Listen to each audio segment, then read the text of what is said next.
Records, and what's the name of this thing? This is A Promise's Demise.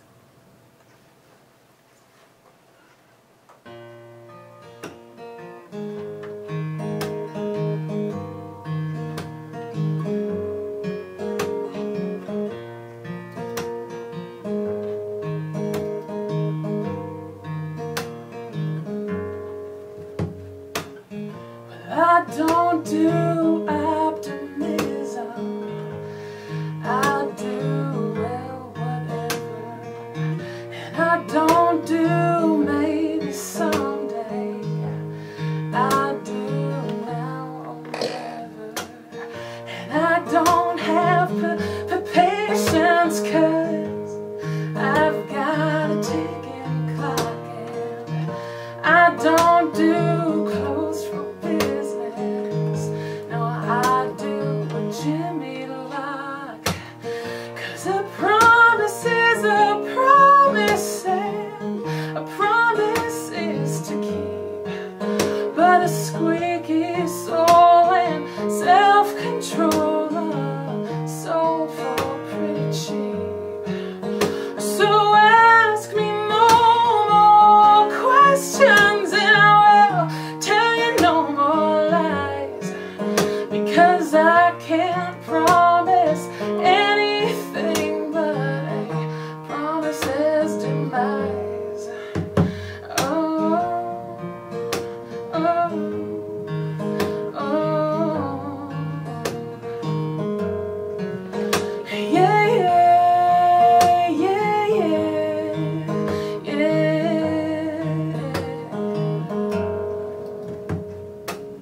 Well, I cannot act into being, 'cause I am what I am.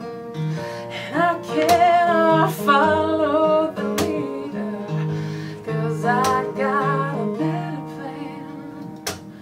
And I don't ask why he cried and tried to deny like some big, strong, tough guy. No, I ain't gonna say hello when all I wanna say is goodbye.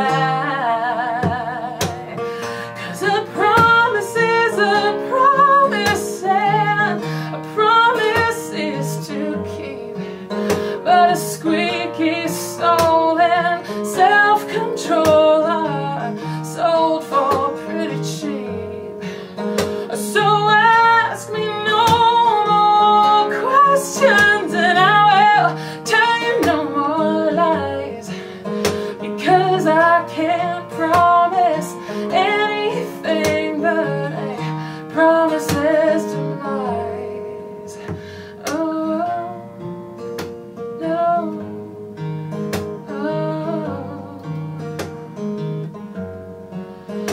No, no, no, no.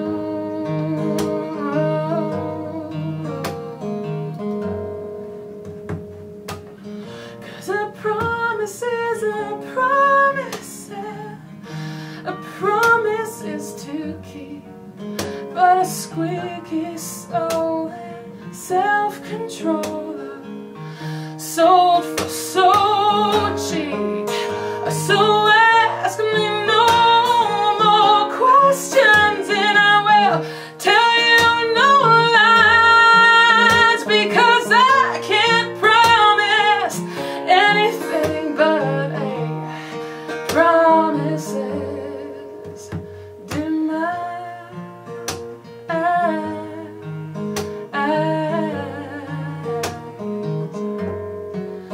A demise.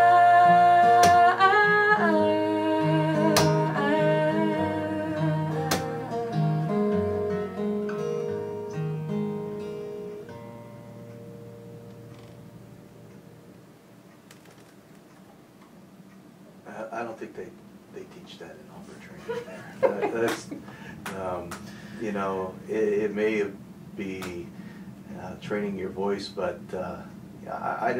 there's this soulful quality to your voice that is not, I just don't hear opera there at all. Right. Good. Okay. That's kind of good.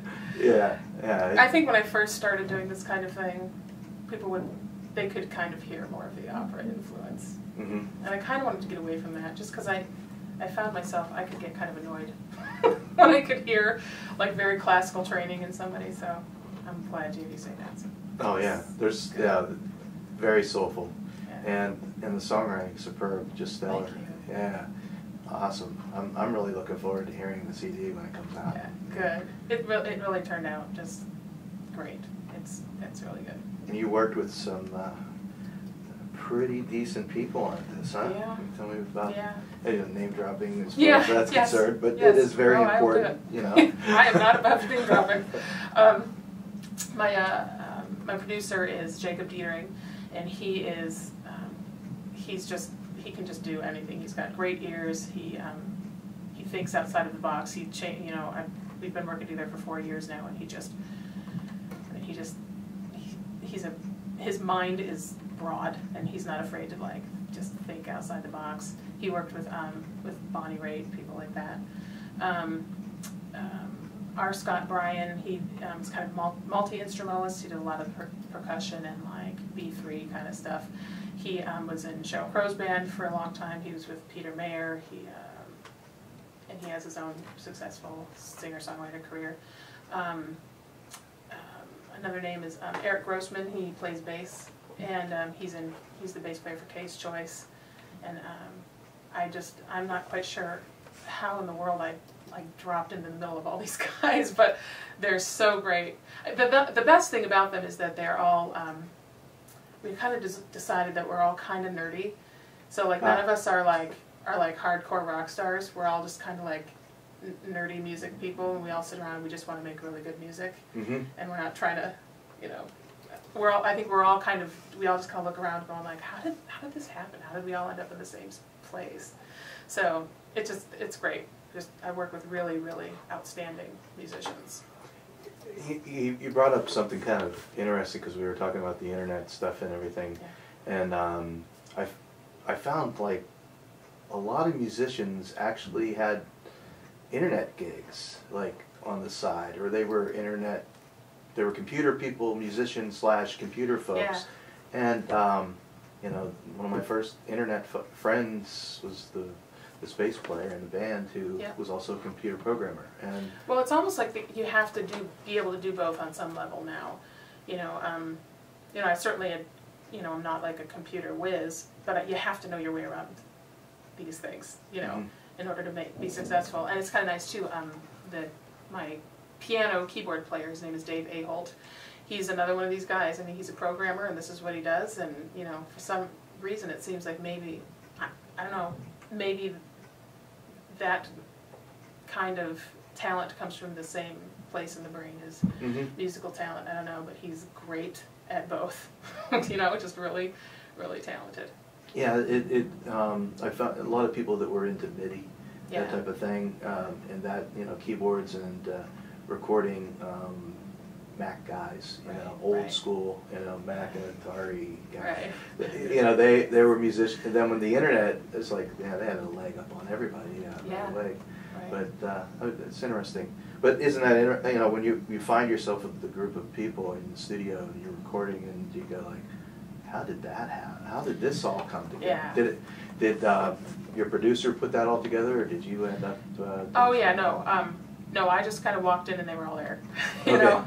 I literally when I drove I drove from Boston to St. Louis the first time in 2006, and I walked in and there were just a bunch of people there, and the nice thing was my friend Lauren, the one that I had originally been talking to through MySpace, she said, you're going to get here and you're going to meet family that you didn't know you had here. And it's exactly what happened. I just kind of walked in, here are all these guys, went around, introduced myself, and now it's like, they're all like brothers to me, Cool. Yeah. Yeah, that is your musical family. Yeah, it's cool. And I